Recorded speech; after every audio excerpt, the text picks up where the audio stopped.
তার বিস্তীর্ণ সমতল প্রান্তর আজ মুসলিমের হৃদয় ভাঙা আর্তচিৎকারে স্তব্ধ হয়ে আছে।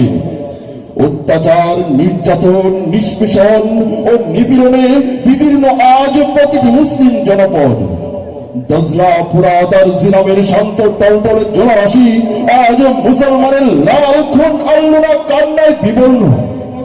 মুসলমানের লড়াটে পরাজয়ের কিরচিহ্ন যেন চিরস্থায়ী কিরক রূপে চেপে বসেছে জগদ্দল পাথরের মতো।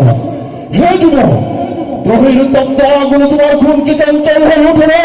মা আমাদের করুণ কান্নাকে সাইবম্বর ঝড় তুলে না তোমার চেতনায়। খোদার কিতাব শত্রু ধম্বিত পদ স্পর্শ তোমাকে ইমানি আগুনে প্রজ্বলিত করে না।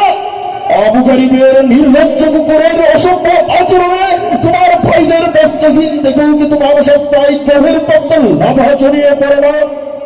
আফগান, কাশ্মীর, ফিলিস্তিন আর ইরাকের পবিত্র ভূমিতে শত্রু সেনার জবরদস্তি অবস্থান কি তোমাকে দেশ প্রেমের দুরন্ত চেতনায় উজ্জীবিত করে না?